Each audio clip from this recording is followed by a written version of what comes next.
Hey guys, welcome to another episode of the Chris and Logan Show. Chris, how you doing, man? Awesome, man. Yeah, better yet, how are you doing? Congratulations. Thank you very much. We welcomed our second child into the world, so I'm trying to catch up. Well, I am caught up with Chris now. How old is your second one now? 4.5 months. 4.5 months. So just getting into that fun, cuddly stage, Oh right? yeah, he's great, man. He's great, but I bet you're not caught up on sleep yet. That's for sure. You know what? I am blessed. Our both of our kids have slept really, really well, and this one, What? this one is sleeping 3 to 4 hours out of the night, so at a time. Good. So I'm sleeping good, man. I'm sleeping good. Good for you, man. Good for Yeah. you. So I wanted to have you on again. Obviously, we're doing this monthly. I think it's really valuable to folks, but there's some questions that have been pressing in my mind that I want to talk about. And the biggest one, maybe that we'll jump right into, is today the CARES Act is ending.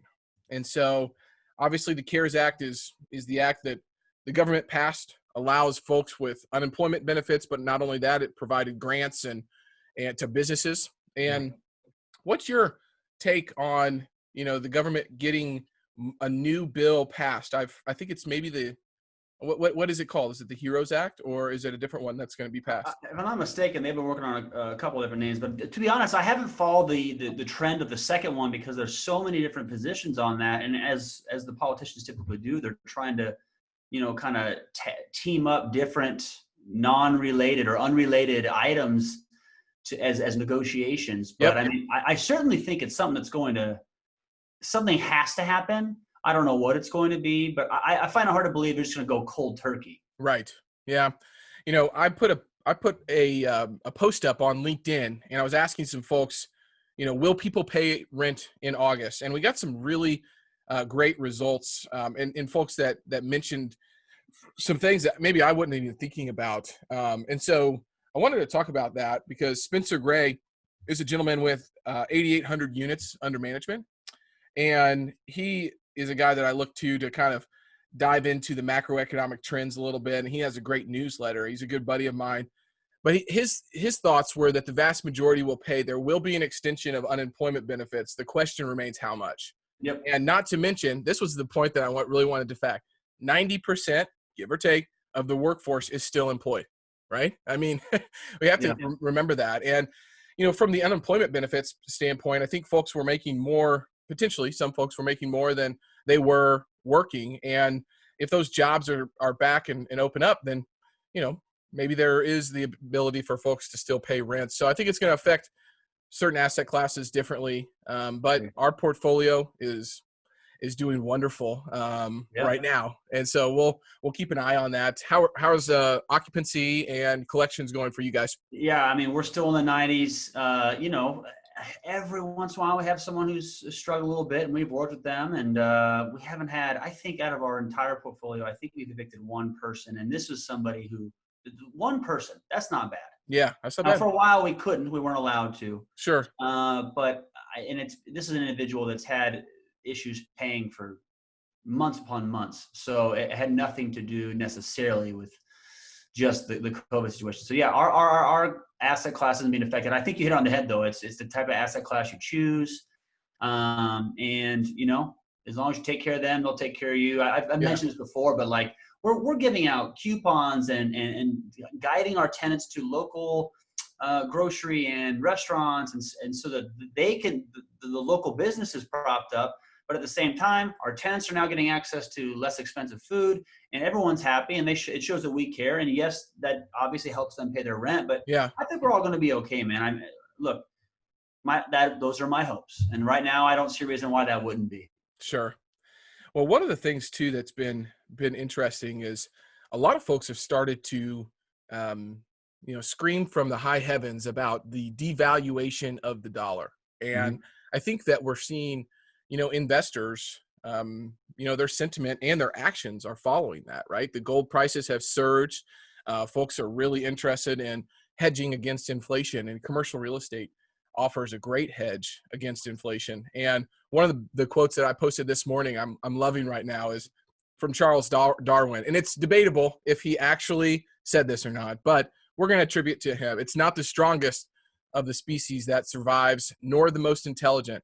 It's the one that is most adaptable to change. And, I think right now, there's no better time to think about commercial real estate, not only as a hedge against inflation because of being able to put great debt on something. There's a lot of great debt terms right now. We just secured an SBA loan fixed for 25 years at 3%. That's unreal. I'm really excited about that. But it's really paramount to understand those macroeconomic trends and then make micro decisions, for your investment portfolio. But commercial real estate offers a great hedge against inflation due to that. But then also, if you look at the appreciation of commercial real estate on a graph that is correlated to inflation, it beats that. So commercial real estate, as inflation increases, so does commercial real estate appreciation, because our rents are due to are correlate positively with that inflation growth. So it's not something like the equities or even just a dollar, right? I mean, as things get pricier, your dollar doesn't go as far. Well, in commercial real estate, they correlate positively. So that's really, really important to be thinking about right now. And guys like Russ Gray are really focused on the monetary policy and the devaluation of the dollar. So I'm definitely keeping that those voices in my head thinking about that. But Kiyosaki is as well. Yes, absolutely. Hard right now. Yeah. So I'm curious. So, as people probably know, we are working on a large portfolio acquisition right now, over 400 units. Talk to me about and we're working on plenty of acquisitions together on the brokerage side of things, some new underwriting standards, right? So some of the questions that I'm getting from equity investors are, will renters be able to pay? What if the downturn gets worse? What are you guys doing to mitigate risk? So talk to me about some of your new underwriting standards that you are putting in place when you're looking at new deals. Well, let me comment first on the inflation situation. Sure. Devaluation of the dollar. Look, I obviously I'm not an economist, and so I'm not going to know the best way to roll forward on this. I can tell you I've heard positive and negatives from both sides, but I can tell you this: everyone needs a place to live. Mm-hmm. And if for some reason the American dollar, which right now is the supreme, if you will, currency of the world, at least that's what, as the dollar goes, the world grows at this time. Sure. If for some reason that doesn't work and Bitcoin is the next thing, or silver is the next thing, then my tenants will pay me in Bitcoin. Then my tenants will pay me in silver. I don't care. It's not like I'm asking them, please buy my $400,000 Bugatti. Right. I'm not worried about that. And if I was, they'd probably pay me in Bitcoin. So I'm not really that worried, but everyone needs a place to live. Yes. Okay? So although I keep track of that stuff because it's interesting and it's nice to know which currency we're going to be exchanging for this stuff, because of their asset classes that you and I have that are extremely expensive. And there's something that's a business plan we got to implement, but they're going to pay us because they need a place to live, and we need to supply a good place to live. So now underwriting. I've spoken about a lot of this over the last few months. And there are some people that aren't, it's not really even affecting these sellers. Now we're finding many sellers that are affected, and that sweet spot for us tends to correlate with the sweet spot before COVID, which was these mom and pop type operators, because they don't, I'm not speaking for all of them, but they don't do the best job of staying on top of things like Logan does, or they're not on LinkedIn every day. Sure. And they're doing all this stuff, watching the market. And if they're watching the news, they may only watch one thing. And maybe of that generation, they're only watching one type of news. It's a little bit more, it seems to be a little more worried about the economy. And so they're looking to get rid of their assets. And that's where we fit in. So even though, there isn't this huge rush, which many people are saying is still going to happen in the next 6 to 18 months because unemployment stopping or whatever, we may see many opportunities like they did back in the recession. But I can tell you that I'm not that worried about it. And when we're underwriting these things, we're seeing people that are wanting to get rid of their assets, but when we're underwriting them, we're just a little more conservative. Yeah. If it still makes sense for being conservative, if you're underwriting at occupancy, I think I've said this before talking to you, but I got a property right now we're going to close on in a couple of weeks. We underwrote it at 85% occupied. Right now it's 97%. Yep. So I'm obviously happy, and that 12% delta is cherry on top. Sure. But if it makes sense at 85, we're doing okay. Yes. We didn't pay rents for the first year. Well, even though we have raised rents so much, and I know you saw that article, Yeah, Omaha, top 5 in the country, absolutely. we actually saw a rental increase value. And I can only imagine Kansas City's right there. I can Yeah. tell you that the properties I own in Kansas City, I'm raising rents still, and those are going. So luckily, maybe we're lucky to have that Midwest stuff going on, and that's why we're comfortable with what we do. But you know, I'm not that worried about it. As long as it makes sense conservatively approaching it, then we're business as usual. Yeah. You know, the sentiment is same here. You know, on those 426 units, as we've been under contract, the NOI has increased over $50,000 because of the value add program that the seller is still implementing. So Yep. rents have increased, and they've done a good job implementing rubs on a lot of the units as well. So we're seeing the same thing.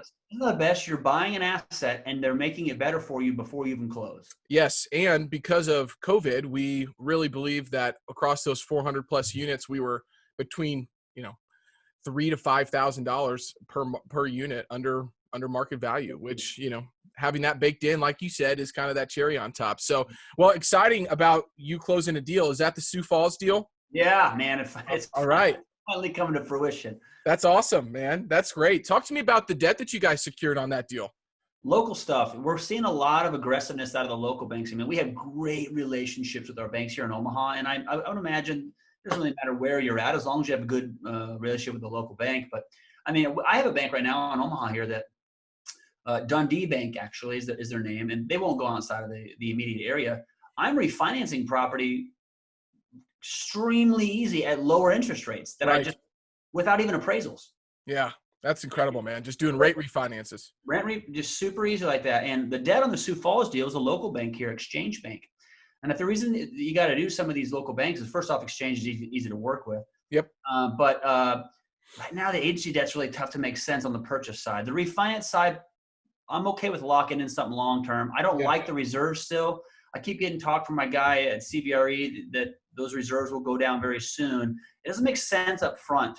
And with the local banks being so aggressive, we had to do some local debt. Now, that's also because we wanted a rehab loan. Yeah. It's also because we got seller carry. So we wanted we didn't want a prepayment penalty. And so we were able to do that kind of stuff through a local bank. I like that. Yeah, it's great. It's great. It's all about right now. And I've talked to sponsors and syndicators throughout the country, actually. And they're seeing, a lot of them are seeing the same thing. Yeah. Commercial banks are finding a void in the market right now to say, hey, look, agency debt, you've been kind of running the show when it comes to this longer term stuff, the higher value stuff. And if you're going to be this picky right now, which I'm not saying is good or bad, maybe I can take advantage of that. And absolutely, because they're doing that, we're benefiting. Yeah, I would say the same thing. You know, on the 400 units that we're working on, you know, it did make sense to go the agency route on something that large because you have a little bit more pull when you have a loan that size. So, you know, when we first engaged them, you know, the reserves were extremely, you know, aggressive. And I would say that they've backed that down just a little bit now, which helps us quite a bit. But yeah, you have to think about that as you're going in for new purchases using that type of debt. So that's great, man. And are you working with Dustin on that project out there? Yeah, Dustin's part of the Sioux Falls deal. Yeah. That's really cool. And that's a LinkedIn connection, right? That's a LinkedIn connection. He first nabbed my attention with that. He had a snippet of the movie Seven, and he was talking about what's in the box, that quote from the movie Seven, and I forgot what it was, but when I saw that video, it caught my attention. And of course, it helps Dustin because that's right in his backyard. So he absolutely, that's really cool. You know, I mean, just to think about, and let's transition into this because, you know, this is something that's really interesting to me. But the new age of business is being done like we're doing right here, right? Your connection on LinkedIn allowed you to have boots on the ground in a market that you're familiar with, but even better that somebody else is on LinkedIn talking about that market quite a bit. You guys joined forces and are doing a deal together. That's really, really cool. And I've talked to a few folks that maybe have been traditionally more focused on the high touch, in-person type of business development. And I think it's the folks, especially in the commercial real estate world, that are adapting to utilizing webinars, utilizing digital marketing and social media that are really starting to step their games up and making those national connections. I get people that reach out to me and they're like, hey, do you know anybody in North Carolina? Sure do. Do you know anybody in Nebraska? Sure do. Know anybody in California? Absolutely. And that's all because of the work that we've been doing on social media and LinkedIn in particular. It's So awesome. It's yeah, awesome. It's a love way to hear that. This allows us to, now I'm really excited for the time where I can fly somewhere and meet somebody or meet somebody for coffee. Don't get me wrong, but what a great time to take advantage of something that I wasn't even on LinkedIn 4 months ago. Yeah. Now look at you. And well, I don't do the best job of keeping up with it, but I look at it every day and I'm making connections and people are investing with us off of LinkedIn. And I didn't really fathom. And obviously it helps us as sponsors and stuff, but like you said, it's just a great way to connect. Yeah. What I like about it, and I'm not trying to make it a comparison, but if I ever hop on Facebook, I got to deal with stuff I don't even want to deal with. That's right. And now I can just hop on something. Maybe it's the people I follow. I don't know. But now I can hop on LinkedIn and I just, maybe the algorithm works where it's a group of people that I just love to listen to talk and I love to connect with. And it's about business. And sometimes when I look at you and Jerome talking about, better ways to be fathers and stuff like this, these are positive things I love to be a part of on LinkedIn. And so, man, it's really helped us. It's us out as well. We're pretty happy about it. Well, you touched on one thing I wanted to talk about. So new babies and being dads, right? So, I think this is a topic that's near and dear to my heart. I just finished up a walk with my wife. I didn't really take any time off with the new baby, but what I did do is, from 7 to typically 10:30 or 11 every single morning, I've dedicated that to spend time with my wife as she's been home from work as well. And it's been wonderful. Not only just have a little bit of a buffer time to spend with family, but kind of orient to the new 2 kids. But like, what are some challenges that you've seen or have you been going through with having your daughter just turned 2, I believe? Yeah, she did. Yeah, that's awesome because we were texting during that, and I was like, all right, we got to get off the phone here. Don't tell anybody. Yeah. But you have a 2-year-old and a 4-month-old, and I have a 18-month-old and a 2-week-old. So what are some of the challenges that you're kind of going through right now? Let's talk to the dads out there and maybe give them some tips. Look, man, you're leading by example, man. Set that time where you're actually spending time, with your spouses. Remember your kids, even though I think that I'm lucky because with my attorney job and with the syndication job, I can do it from home. Yep. Even though I just got back from court, I did dress up for Logan, but I just got back from court. Looking great, man. Unless I'm in court, I'm at home. And I think it's important people take advantage of that. It kind of stinks a little bit. Let's just say I lost my job, and I'm a father who lost my job or whatever. Certainly that's stressful. Sure. You'll get a job. You'll get your job back. And try to take advantage of some of that time with your family. I mean, so when my daughter was born 2 years ago, I rarely saw her. Yeah.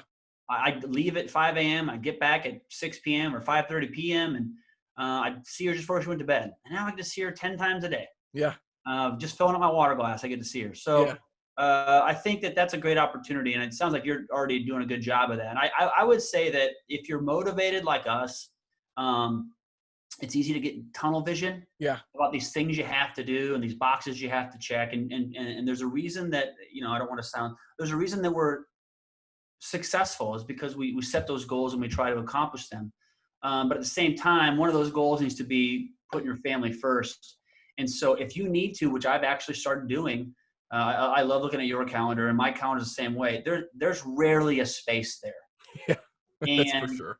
I'll try to I'll just put my wife's name in the space.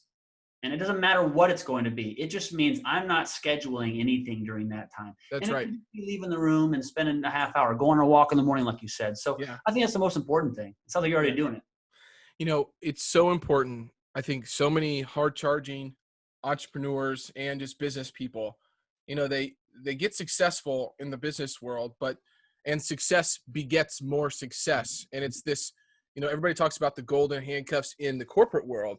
But as you own your own business and you have more success, that's obviously more motivating. And you have to be careful because as you continue to work, you become more successful. However, you need to define what that success means for you. And so to me, sure, making money and being profitable is very, very important, but lifestyle design is extremely, extremely important for me. And that's why my brand is Live Free, investments, because I want to make sure that I'm not just spending every waking hour thinking about work, working on work, doing all of those things. Because if you get all of that success, professionally, but you don't have anything personally or spiritually, it's really, what's it worth? And Yep. it's important to think about that. If having a big bag of money and nobody to spend it with, and no love in your life is not much fun. And I had to go to the doctor. I don't go to the doctor very often. I had to go to the doctor recently because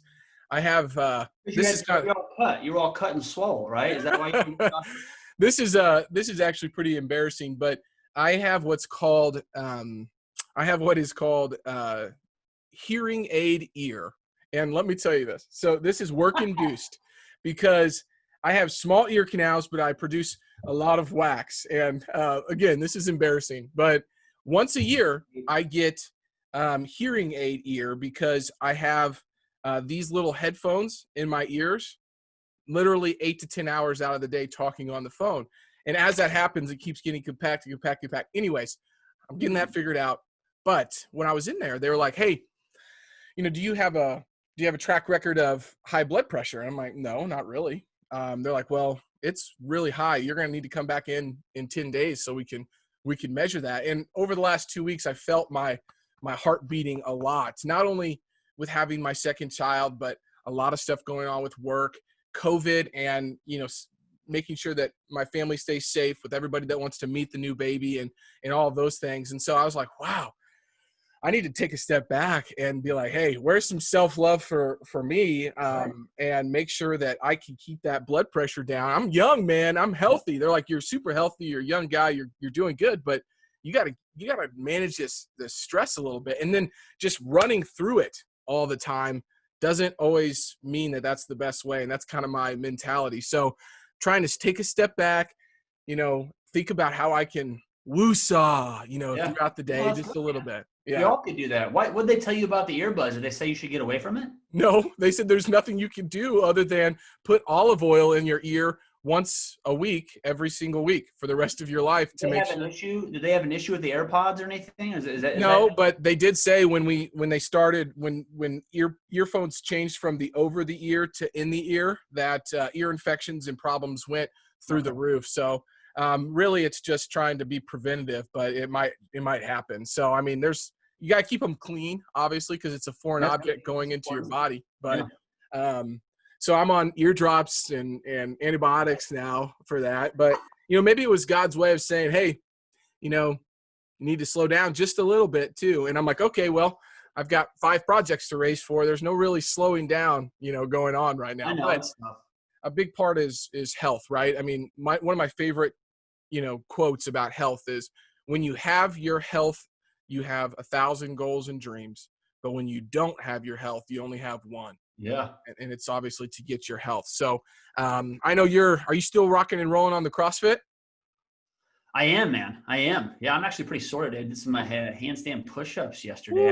I haven't done those in a long time. Yeah, I certainly lost a lot of strength, but yeah, I mean, and it's something fun, and that's another benefit, right? I get to work out with my wife now. Kids take a nap there, and that's not something I was able to do. And so now we can get a workout in, and having a gym at home helps, but you don't need a gym. You can have a chair or something heavy, but yeah, I'm still trying to stay active, and I'm trying to learn from people like you. Like, I remember, gosh, was that even last night or was it 2 nights ago?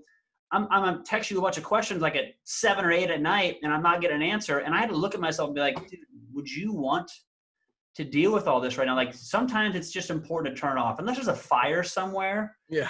Like, just put it down, hang out for a little bit. Yep. So, and that's something I'm working on. I just so happen to have this right here. Just started this little guy right here. Ooh, love that book.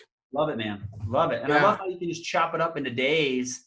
And so I'm trying to kind of, take that day at a time, and trying to be a little more calm, collected. And yeah, I mean, but look, that's just my personal goal. But I think that actually affects us and benefits us in the business world too, right? Yeah, it does. Yeah, we're absolutely. all stressed out with high blood pressure. We can't hear it out of our ears, and we're not spending time with our family or anything. Then all of a sudden we close on 400 units, and we haven't seen our kids in 4 months. And it's Exactly. like, it's really worth it. So, Right.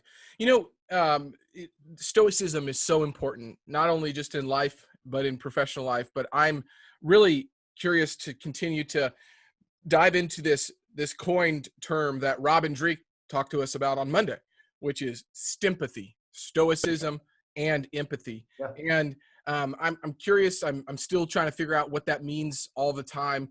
But The Daily Stoic is a great book. I read The Obstacle is the Way by Ryan Holiday. He's a great writer. Marcus Aurelius, Meditations, all of that stuff. The one thing I wanted to mention, and I'm trying to remember it so I don't forget, around stoicism and making sure that you focus on what you can control every single day is super important. But my wife is always telling me, hey, you have this mentality that you go 100 miles an hour and you have tunnel vision. And I read a book by Dr. Henry Cloud talking about boundaries, how you can set boundaries with other people, your family. But more importantly, the message that I got out of that book was, how do you set boundaries with yourself? Right. And so as you mentioned, if it's 7 p.m., typically my phone is upstairs away from me. And I'm trying to be, really present with my wife. So I've tried to set some boundaries with that. I'm good. I'm sometimes I'm good at it. Sometimes I'm bad, but getting it physically away from me is the only way that I can figure out how to do it. So I'm like that with my phone. I'm like that with Oreos and brownies. I mean, if those things are in the house, I'm demolishing them. Yep. If they're not in the house, then I don't care. Yes. And so if your phone's not around, that's great. And whether you're being stoic or not, which I'd love to work on myself in that area. I look back to the 4-Hour Workweek by Ferriss, and Yep. I know maybe he wrote that with some stoicism in mind, of course, but I get anxiety when I see 48 emails I haven't answered yet. Oh, and if I have the willpower to not look at them, 480 over here. So, I'm telling you, I rarely have an unread email, which is it can be good, but it can be bad. What I've learned is just I'm not doing what Ferriss said on only looking at it twice a day, but I've learned I don't have to answer that email at 7. That's right. I mean, if it's an emergency, someone better call me. If their house is on fire, they shouldn't email me their house is on fire. Right. So let's hash this out. Call me if it's serious, and so I've learned that those emails aren't hard to get through, and just to kind of space it out. And look, outside of just being a better person because of that, yeah, I found that when I'm able to do that, it helps the business side as well. Absolutely. Well, one of the last things I wanted to do was put everybody up on game, and you just did with the Daily Stoicism. So the book, The Daily Stoic by Ryan Holiday, it's an easy daily book that you can read. It's not, you don't have to sit down and read the whole book, but I love books like that. I love books like Wayne Dyer's 10 Secrets of Success and Happiness. What I'm going to do right now is where I learned the term up on game. There is a podcast from Olani Shobo. He was an NFL football player with the New Orleans Saints. He now has 2 podcasts, Get Your Mind Right. Be careful if you don't like cuss words. Don't listen to that one. But he has another podcast called the Sports Motivation Podcast. And I really want folks to go over and check that out. He has a lot of series around how to thrive during the coronavirus, and most of it's reflected on self-mastery, and he's a big reader, dials that down, but it also gets you pumped up, and there's a really great message. So Nii Shobo, the Sports Motivation Podcast, I'm putting you guys up on game. Chris just put you up on game with Ryan Holiday's book. Anything else that you want to share with listeners, Chris, for this week's or this month's Chris and Logan show? Just keep trucking, just plugging away. Yeah. We're gonna figure it out.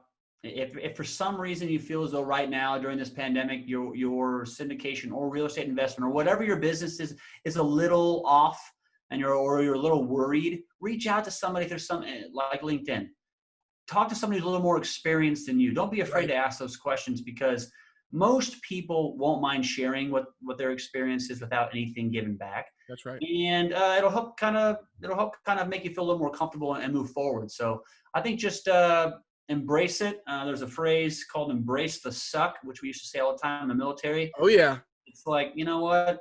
It stinks. It'll go away. Laugh at it. Deal with it. Ask for help if you need it. And I guess that would be my 2 cents. This too shall pass. I always try to remember that. Chris, if folks want to find out more information about your deals, your company, where can we point folks to? Yeah, please. ParkAvInvesting.com. Our company is called Park Ave Capital. So ParkAvInvesting.com. I'm Chris at ParkAvInvesting.com on the email. Find me on LinkedIn.